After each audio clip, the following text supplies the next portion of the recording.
Bapak dan Ibu yang berbahagia, dalam kesempatan malam hari ini kita akan mencoba memahami Dharma untuk kehidupan sehari-hari. Karena sesungguhnya Dharma ini memang bukan hanya ditujukan untuk para biku saja, tetapi Dharma ini juga bisa dimanfaatkan oleh semua orang. Baik Anda sebagai pelajar, mahasiswa, pengusaha, perumah tangga, semua dapat memanfaatkan Dharma. Sebenarnya apa prinsip Dharma? Prinsip Dharma sebetulnya gampang, yaitu agar manusia mendapatkan kebahagiaan. Itu prinsip yang sangat sederhana. Kenapa demikian? Karena di dunia ini memang siapa yang kepingin menderita? Orang sakit saja kepingin berobat, maka orang menderita juga kepingin bahagia. Oleh karena itu, kalau di dalam masyarakat Anda kadang-kadang menemui pandangan, wah, agama Buddha itu agama penderitaan. Sebetulnya itu adalah orang yang keliru memahami ajaran Sang Buddha. Saya katakan keliru karena mereka itu hanya memahami agama Buddha yang katanya 4 kesunyataan mulia, isinya adalah yang pertama, hidup adalah duka. Duka itu sendiri sering diterjemahkan sebagai penderitaan.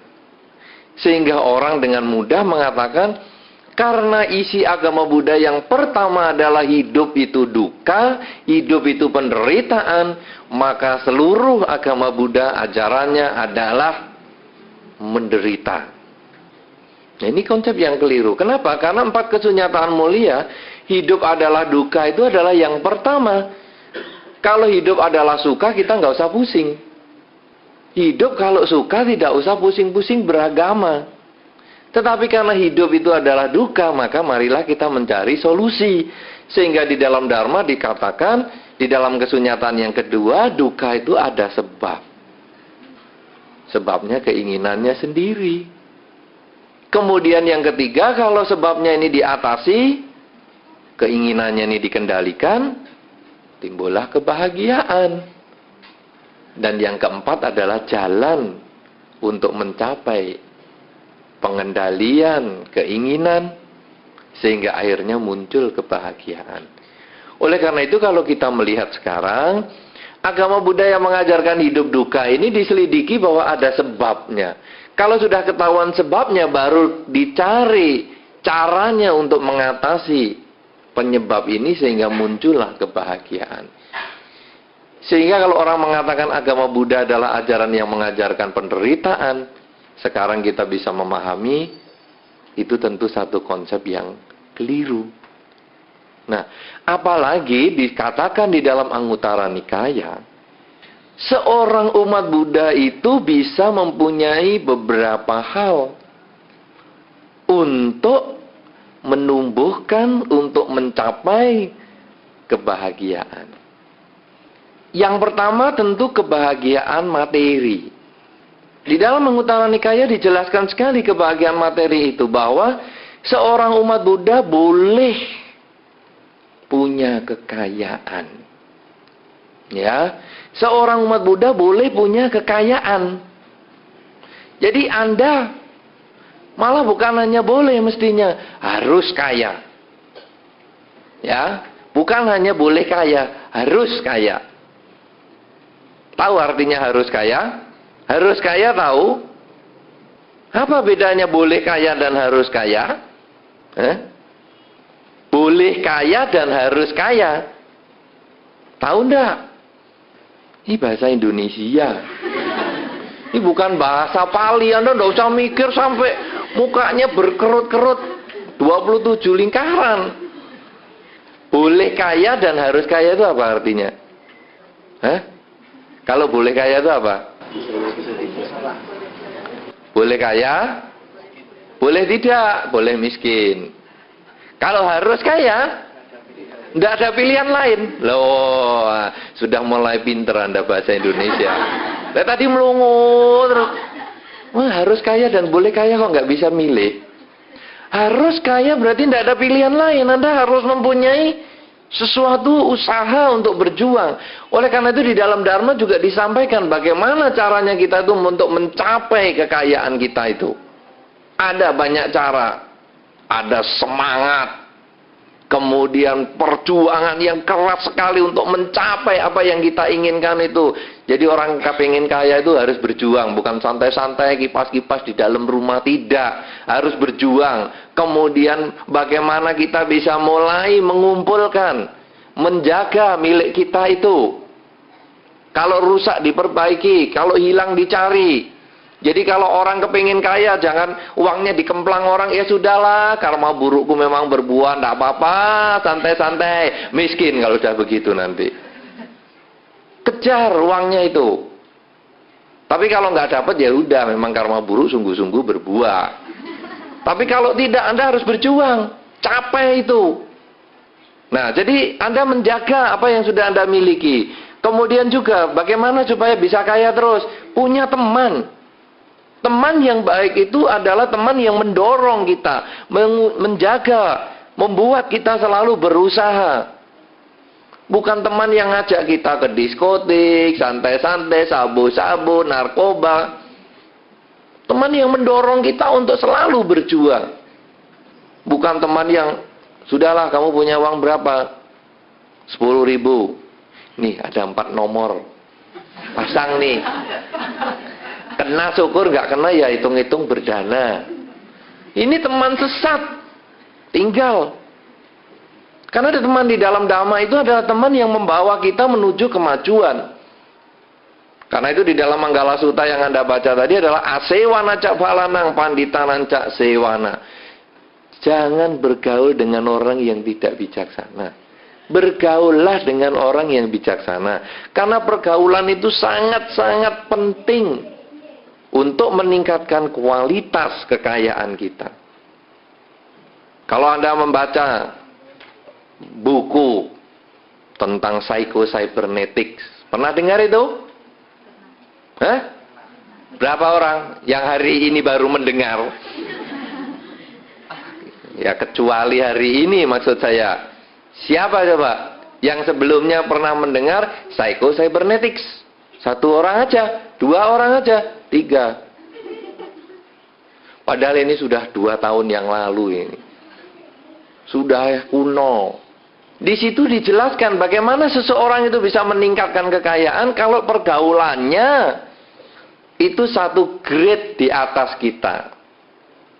Jadi, kalau Anda misalnya saja kerja ikut orang, lulus kerja ikut orang, coba Anda bergaullah dengan orang yang punya warung atau punya toko. 1 grade di atas. Kenapa? Karena kerja ikut orang itu sebetulnya di dalam diagram ilmu modern itu level yang paling rendah. Siapa yang bikin diagram itu? Hah? Robert Kiyosaki. Untung Anda sudah baca. Untung sudah lega saya. Apa bukunya judulnya? Cash flow kuadrat. Aduh pinter. Untung. Aduh. Tapi yang baca ini nampaknya hanya 10 orang ini. Yang belakang opo to gue? Kiyosaki ki makanan apa itu?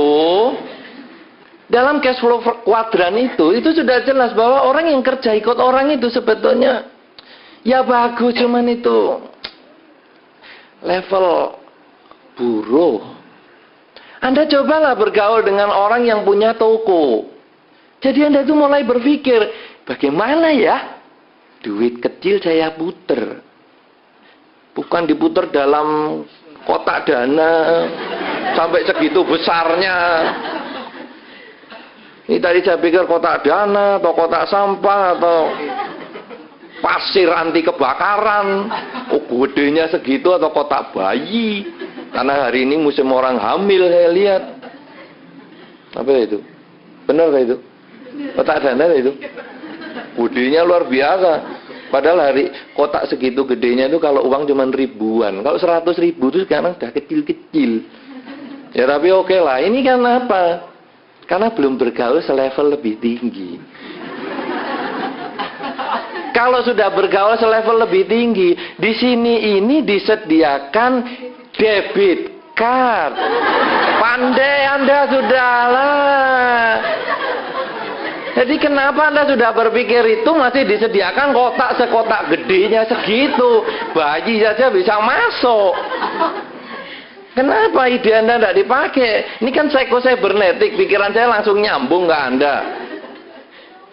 Nah, jadi Anda bergaul setingkat lebih tinggi. Kenapa? Karena di dalam Dhamma pergaulan itu penting sekali. Sehingga Anda lalu berpikir, gimana ya, uang 10.000 saya olah bisa menjadi 50.000. Bukan hanya berpikir, saya datang pagi, pulang sore, datang pagi, pulang sore, 1 shift, 2 shift, ya ini cek log, deadlock, apa clock.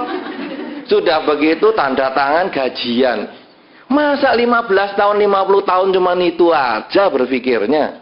Kenapa tidak mulai berpikir, aku sekarang punya duit, aku puter nih. Ini kan sudah masuk ke kuadran 2 kan ini? Ya kan?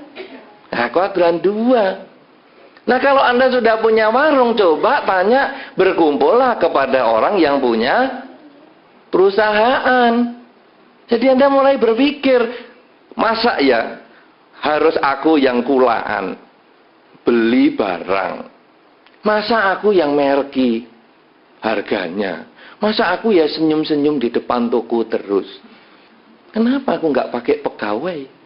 Loh, ini kalau udah temannya yang bagus, sehingga aku bisa mulai jalan-jalan. Pegawai yang jaga toko, aku bayar mereka. Loh ya, keuntungan berkurang itu logis. Keuntungan berkurang karena bisa jalan-jalan. Kalau keuntungannya bertambah nggak jalan-jalan, apa ya kita mau mati menderita karena pekerjaan? Itu kan akhirnya kita akan berhenti terus. Nah, coba mulai kita bekerja. Nanti kalau sudah ya mulai jadi investor. Nah, itu mulai berpikir ke sana. Artinya apa di sini? Saya tidak membahas itu karena ini bukan topik kita Dhamma di sini. Tapi saya hanya merangkumkan bahwa sebetulnya pergaulan ini penting sekali. Di dalam Dharma sudah disampaikan, kalau daging busuk itu dibungkus daun, daunnya pasti busuk kok baunya. Sedangkan kalau ini dupa tidak bau harum, ini juga dibungkus kertas, kertasnya juga baunya tidak harum. Tapi kalau sekarang ada kayu cendana yang harum baunya, dibungkus kertas, pasti kertasnya wangi. Kemana Anda bergaul, kemajuan Anda akan meningkat.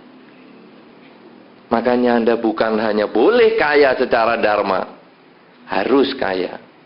Nah, selain Anda punya semangat, punya perjuangan untuk mencapai cita-cita Anda, kemudian Anda bisa mempertahankan, Anda berusaha mencari yang hilang, memperbaiki yang rusak, apa yang sudah Anda dapatkan.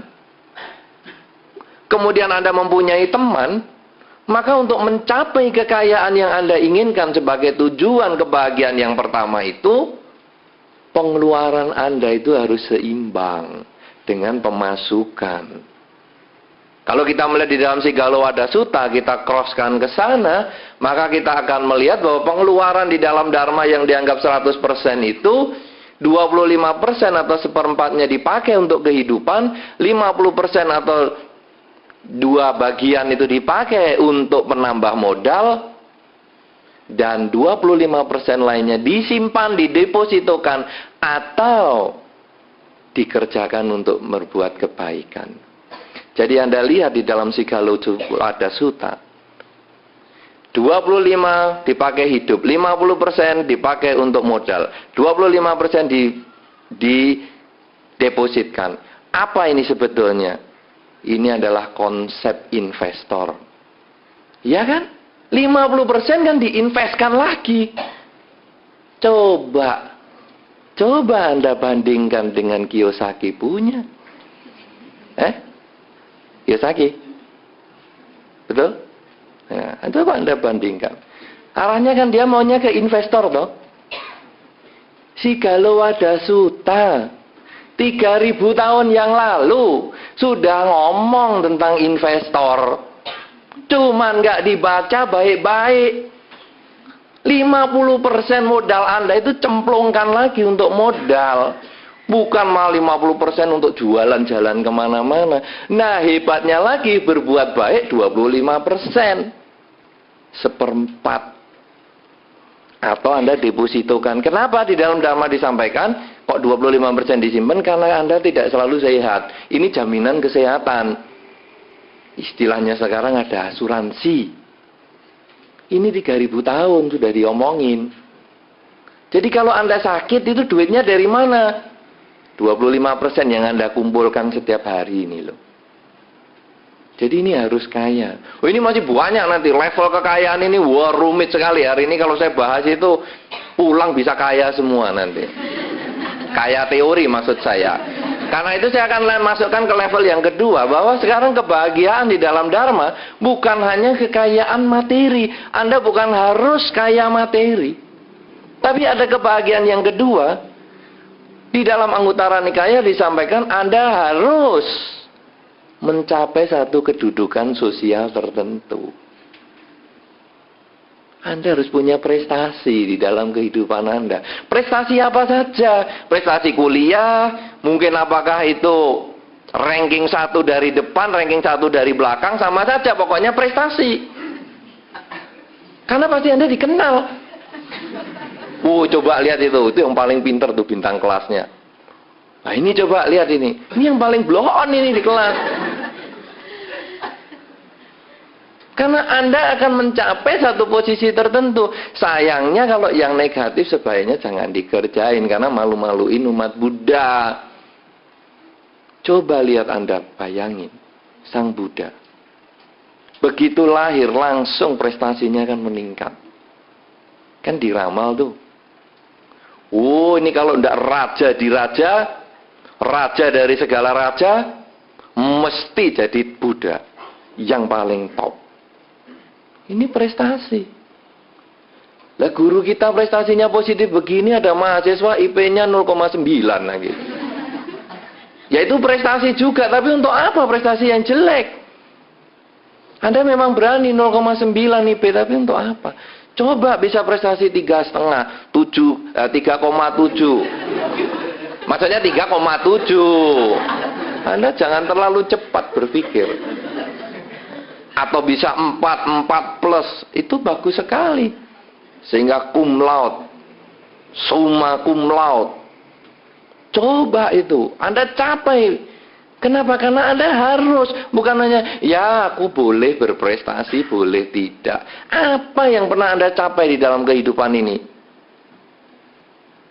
Usaha apa? Sekarang selama Anda kuliah, apa prestasi yang sudah pernah Anda dapatkan?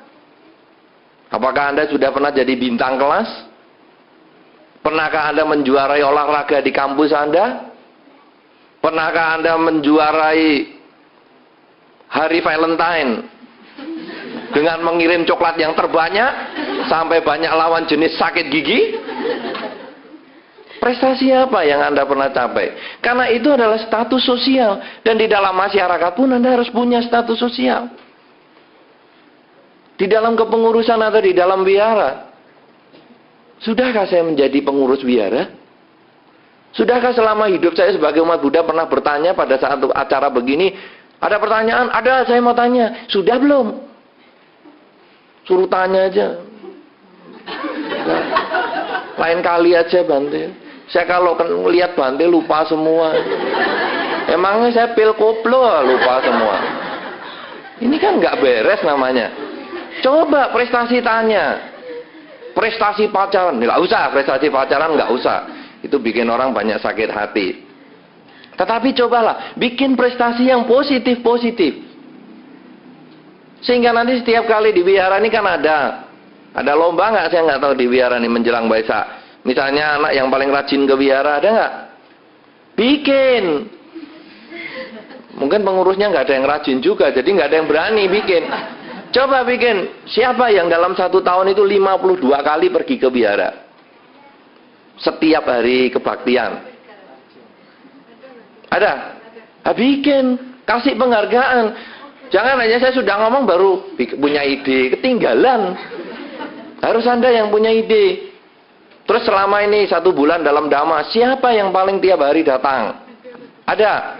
Siapa itu? Panitia. Bagus. Loh, ada loh panitia nggak tiap hari datang. Ya toh? Ada kan? Ada. Panitia tuh males juga ada kok. Ya, jadi itu kalau sekarang ada 1 yang bisa datang tiap hari, bagus. Ada lagi yang lain? Wah, tinggal di sini, nggak usah diomong. Ya kalau tinggal di sini ya tukang parkir juga tiap hari datang.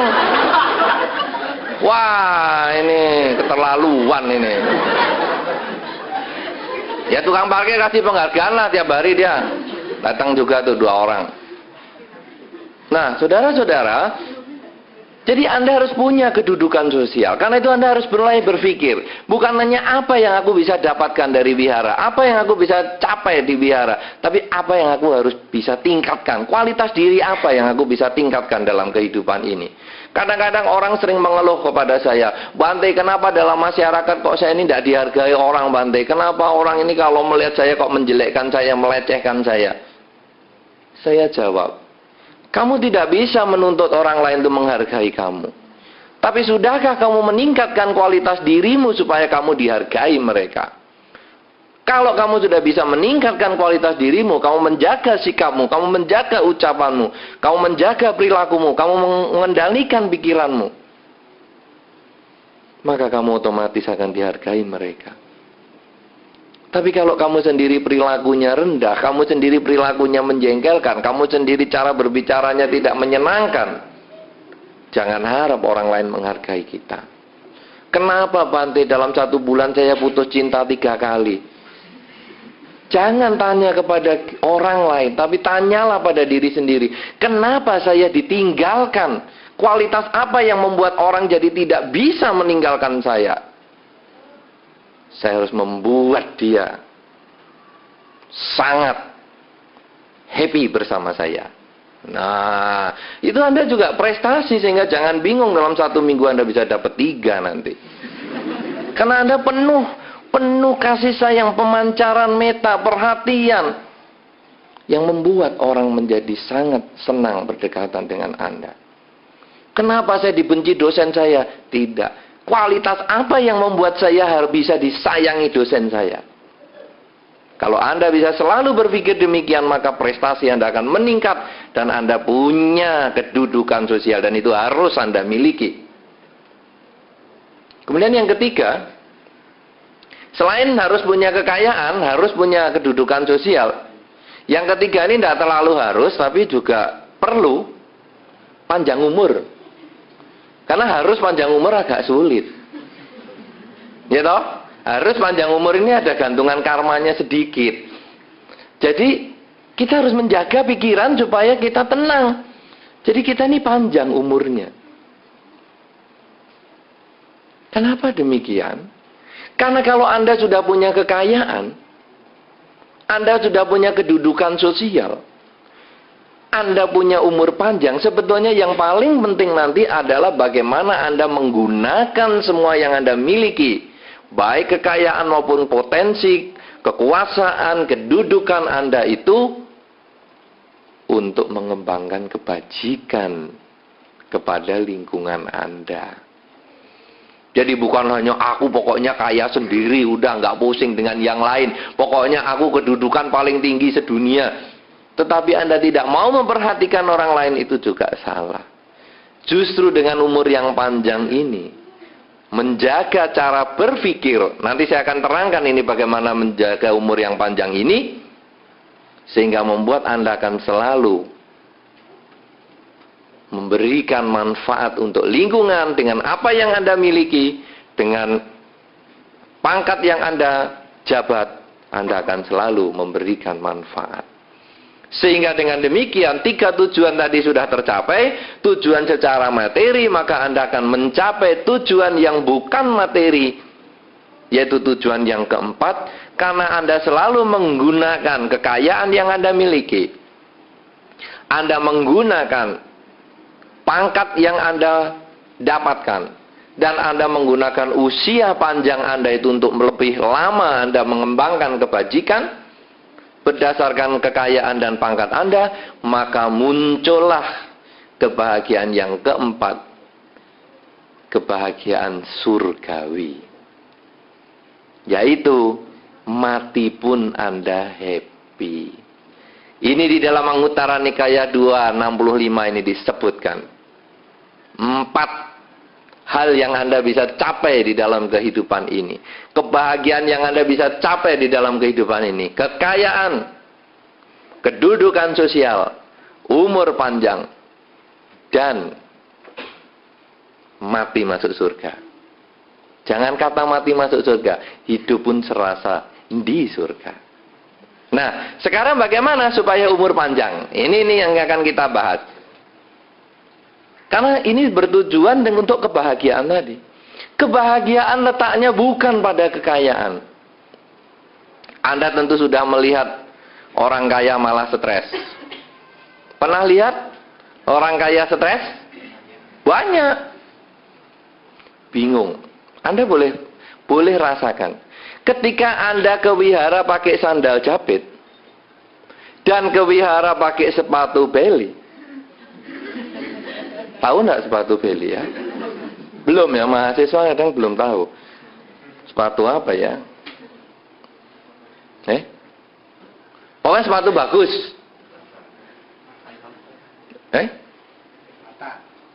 Sepatu bata. Oke lah. Anda pakai sandal jepit sama sepatu bagus, itu nanti kebaktian cara berpikirnya lain. Kalau pakai sandal jepit, meditasi lebih tenang. Tenang meditasi. Tapi kalau sepatu bagus, biasanya meditasi gelisah. Tenangnya itu nanti kalau sudah pulang. Lihat sepatunya lagi, aduh lega.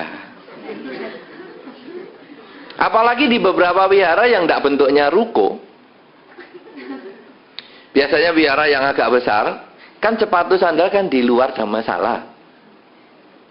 Itu kalau pakai sandal sama pakai sepatu, kalau hujan, itu meditasi tenang yang sandal jepit.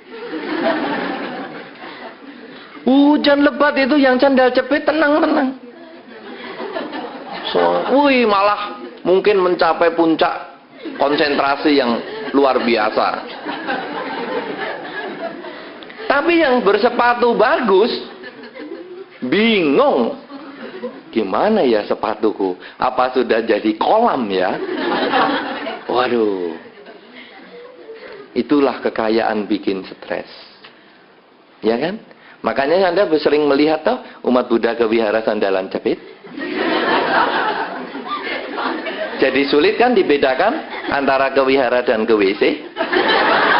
Apalagi yang tinggal di sini. Anda pakai sandal jepit, tidak masalah? Bingung. Mungkin benar nih sandal jepit hijau tadi punya Anda. Sandal jepit sudah bodol masih dipakai lagi. Anda naik sepeda motor. Sepeda motor bodol sama sepeda motor baru, ayo coba jalan-jalan keliling Surabaya. Yang naik sepeda motor bodol lebih tenang, santai. Tapi yang naik sepeda motor baru takut lehernya kena celurit. Kekayaan bikin stres, ya kan? Banyak itu Anda alami. Yang di rumah tidak punya apa-apa, tidur nyenyak. Pintu rumah nggak kekunci juga nggak apa-apa. Tapi begitu punya sepotong sabun aja, aduh, ini nanti kalau ada orang masuk ke kamar saya gimana ya? Sabunku diambil. Apalagi yang punya uang lebih banyak lagi. Nah, saudara-saudara, oleh karena itu kekayaan tidak menimbulkan kebahagiaan. Kekayaan itu hanya alat, tapi tidak menimbulkan kebahagiaan. Anda boleh punya rumah dengan kekayaan Anda, tapi Anda tidak bisa membeli kebahagiaan dalam rumah tangga. Anda boleh beli obat dengan kekayaan Anda, tapi Anda tidak bisa beli kesehatan. Anda boleh bayar pelawak dengan kekayaan Anda, tetapi Anda tidak bisa membeli tawa yang muncul dari batin Anda. Oleh karena itu, kekayaan Anda boleh capai, tapi itu bukan kebahagiaan utama. Pangkat juga sama. Pangkat itu hanya alat. Bukan tujuan yang pasti dengan Anda mencapai mesti bisa bahagia, tidak. Kebahagiaan letaknya bukan di harta. Kebahagiaan letaknya bukan di pangkat. Kebahagiaan letaknya bukan di usia. Karena di dalam Dhammapada juga disampaikan, walaupun satu malam, walaupun satu hari, hidup seseorang yang mengenal Dhamma itu jauh lebih berharga daripada 1000 tahun tanpa mengenal Dharma. Jadi bukan umur panjang yang jadi masalah. Kalau begitu saudara-saudara, kebahagiaan ini letaknya di mana? Bisakah kita mendapatkan kebahagiaan? Bisa. Tetapi bukan hanya secara fisik dengan keuangan, bukan hanya secara fisik dengan jabatan, bukan hanya secara fisik dengan umur panjang, bukan secara surgawi dengan mengembangkan kebajikan, tetapi kebahagiaan itu kita peroleh dengan cara berpikir. Jadi yang paling penting di dalam kehidupan kita untuk mencapai kebahagiaan adalah cara berpikir. Karena orang pengen kaya, bisa juga tidak kaya-kaya. Tapi bisa lebih bahagia daripada yang kaya. Apa buktinya? Yang punya sandal dan yang punya sepatu mahal. Ya kan? Yang punya sandal meditasinya kan lebih tenang daripada yang punya sepatu mahal. Karena yang punya sandal bisa berpikir, nanti pulang aku lebih cepat karena aku datangnya lambat. Aku kan duduk di paling belakang, makanya suruh maju kan pada susah. Karena maunya pulang cepat nukar sandalnya. Nah, bagi yang pakai sepatu dan duduknya di depan itu yang paling susah. Karena turun paling belakang sepatunya tinggal sendal jepit jelek. Nah, saudara-saudara, karena itu sebetulnya yang penting adalah cara berpikir, bukan kekayaan. Nah, sekarang cara berpikir apa yang bisa menumbuhkan kebahagiaan? Nomor 1, saudara-saudara, pada saat Anda melakukan suatu perbuatan, jangan pernah Anda bingung dengan tanggapan orang. Kenapa demikian? Karena di dalam Dhammapada telah disampaikan bahwa kita ini duduk, berdiri, berjalan, berbaring, selalu ada yang mencela. Tidak pernah kita itu benar. Kita harus punya prinsip. Apa yang Anda ingin kerjakan, jalan itu sebagai satu prinsip. Saya pernah mengibaratkan di sini orang yang mau menjual kerbau. Sebagian di antara Anda tentu sudah mendengar, tapi yang belum mendengar, saya akan ulang sedikit. Kakek dan cucu yang menjual kerbau ke pasar. Ketika kakek dan cucu ini menjual kerbau dan mereka menuntun kerbau, ada orang mengatakan kepada mereka ketika bertemu di jalan, 2 orang ini bodoh. Karena kerbau kenapa harus dituntun? Kan bisa dimanfaatkan yang terakhir sebelum dijual ke pasar. Sehingga kakek dan cucu ini berpikir, kalau begitu, kakeklah naik kerbau, cucu jalan di samping kerbau. Dalam posisi seperti itu ketemu orang lain lagi. Dan mereka mengatakan, orang tua tidak tahu diri. Sudah lama naik kerbau masih belum puas. Yang kecil yang disuruh jalan. Mereka berpikir, benar juga. Kasihan anak kecil cucuku. Naiklah si cucu ke punggung kerbau, si kakek yang jalan. Ketemu orang lain lagi dan dikatakan, anak muda tak tahu aturan. Yang masih kuat duduk di atas kerbau. Yang tua suruh jalan. Mereka serba bingung, hanya 2 orang naik kerbau. Ketemu orang lain lagi, manusia tak berperi kebinatangan. Kerbau sudah kurus dinaiki 2 orang. Bingung.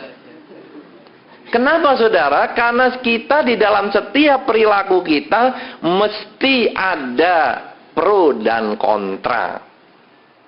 Maka kuncinya Anda harus punya prinsip. Kalau ini bukan merek iklan loh ya, iklan rokok. Saya ingat saya ngomong prinsip-prinsip terus saya ingat rokok jadinya. Anda harus punya prinsipnya itu. Nah, ini kan rokok malan. Apa ya? Anda punya keteguhan hati bahwa saya akan melakukan ini. Anda punya komitmen, Anda punya apa ya? Semangat. Pokoknya saya harus mengerjakan ini apapun yang diomongkan orang. Di dalam bahasa Jawa Timuran saya paling suka dengan satu pepatah, rawi-rawi rantas, malang-malang putung. Itu satu pepatah yang sangat luar biasa. Rawi-rawi rantas itu kalau kita masuk ke sebuah hutan, akar-akar beringin, akar segala macam itu yang menurun itu dipotong semua untuk buat jalan. Rawi-rawi rantas.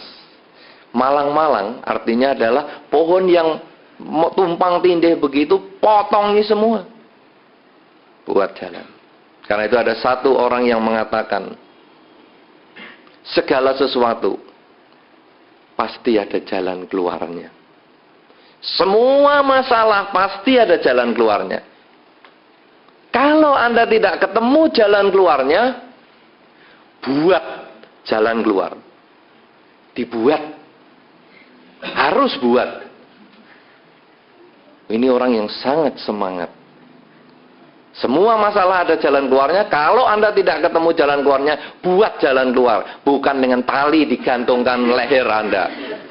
Tapi harus Anda buat karena pasti bisa selesai. Nah, karena itu saudara-saudara, sekarang cara berpikir Dharma juga sama seperti itu. Bahwa kita bisa dikritik orang, tapi kita harus berjuang.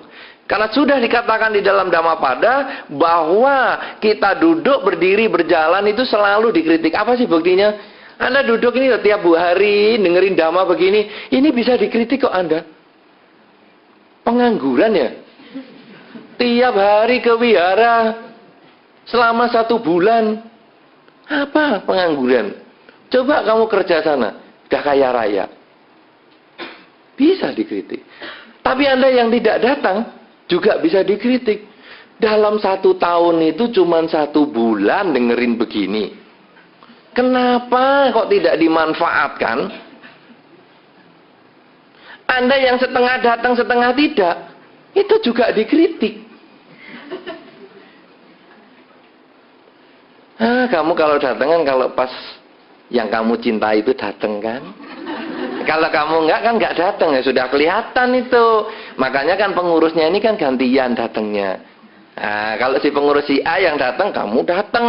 Kalau pengurus yang si B datang, kamu enggak datang, ya kan? Jadi tetap ada kritikan. Nah, oleh karena itu saudara, Anda harus punya komitmen. Anda harus punya ketetapan hati. Aku harus melakukan ini. Itu mengurangi stres. Dan itu menambah semangat Anda. Karena kalau tidak, aduh aku datang ya salah. Aku tidak datang salah. Setengah datang, setengah enggak ya salah. Aku disuruh apa kok salah terus? Harus kembali kepada diri Anda sendiri. Saya memang harus datang. Tapi yang kedua, saudara, Anda tidak bisa cuek bebek, tutup kuping orang ngomong apa, no reckon, tidak. Yang kedua, Anda juga harus mengingat khotbah Sang Buddha. Ketika seseorang mengkritik Anda, cobalah Anda dengarkan dulu. Kalau memang itu bermanfaat, pakai. Kritikan dia itu kalau memang bermanfaat, pakai. Tapi kalau kritikan itu tidak bermanfaat, tinggalkan. Sebaliknya, kalau Anda dipuji, Anda juga renungkan baik-baik. Kalau pujian itu bermanfaat, memang demikian kenyataannya, terimalah pujian itu. Tapi kalau pujian itu terlalu melambung-lambungkan, terlalu muluk-muluk, Anda boleh mengatakan, sorry, saya tidak begitu. Ini penting sekali, saudara, dalam menyikapi kritikan ini. Karena kalau kita hanya cuek bebek, tidak ada kemajuan yang kita bisa peroleh. Tapi kalau kita mengevaluasi, misalnya, wah, kamu kok rajin sekali, apa memang kamu tidak bekerja ya, sampai kamu tiap hari bisa ke wihara. Oh, dia kritik toh. Lalu kita tanya, loh kok kamu bisa ngomong begitu, kenapa? Ya kan kamu pasti nggak kerja kalau begini. Aku kerjanya pagi kok, malam tidak. Ah, berarti kritikan dia keliru. Sorry, saya tetap ke wihara. Dipuji, wah hebat, kamu tiap hari ke wihara. Wah, pasti nanti kamu suci nih. Kalau suci yang tinggal di wihara ini loh. Ini lebih suci lagi. Oh, saya hanya datang aja kok bisa suci. Saya tuh datang mendengarkan dhamma, bukan masalah suci tidak suci. Saya kepingin menambah pengetahuan dhamma sehingga saya punya pedoman hidup. Bukan pengen suci tidak suci. Nah, dengan demikian maka pujian yang datang tiap hari hebat suci itu sebetulnya bohong. Ya, karena sudah terbukti yang tinggal di sini sudah suci, mandi aja tidak. Nah, oleh karena itu kita bisa buktikan dengan demikian. Ya. Nah, oleh karena itu saudara-saudara, kalau kita bisa selalu menjalani satu kegiatan kita dengan penuh semangat dan punya komitmen, tidak peduli orang kritik apa, tapi kita sudah bisa siap mendengarkan. Kalau bermanfaat kita pakai, tidak bermanfaat kita tinggalkan. Kita sudah punya prinsip hidup sendiri, kita punya komitmen sendiri, maka apa yang akan kita capai pasti bisa tercapai. Karena semua masalah mesti ada jalan keluarnya. Tidak ada jalan keluar, kita buat sendiri. Karena rawe-rawe rantas, malang-malang putung. Kita bisa kerjakan itu seperti Sang Buddha sendiri. Ketika Sang Buddha bertekad dengan posisi bumi spasa mudra seperti saat ini yang Anda lihat pada Buddha Rupang kita ini, dengan tangan berada di tanah, menyentuh tanah, beliau menyatakan tekadnya. Saya tidak akan berdiri dari tempat ini sebelum saya mencapai kesucian, sebelum kering tulangku, darahku. Saya tidak akan bangkit dari tempat ini. Dan bumi ini menjadi saksi. Karena itu beliau memegang bumi sebagai saksinya. Ini adalah kekuatan tekad yang kuat sekali. Karena itu kita bisa punya semangat. Kita harus berjuang sehingga akhirnya kebahagiaan akan menjadi milik kita. Karena kebahagiaan bukan unsur materi, bukan unsur luar, tetapi adalah cara berpikir. Inilah yang perlu saya sampaikan pada malam hari ini sebagai bekal Dharma untuk Anda semua. Semoga Anda berbahagia dan bisa memanfaatkan Dharma pada malam hari ini sehingga bisa digunakan di dalam kehidupan sehari-hari Anda. Semoga Anda berbahagia di dalam Dharma. Semoga semua makhluk, baik yang tampak maupun yang tidak tampak, memperoleh kebaikan dan kebahagiaan sesuai dengan kondisi karmanya masing-masing. Sabe sata bawantu sukitata.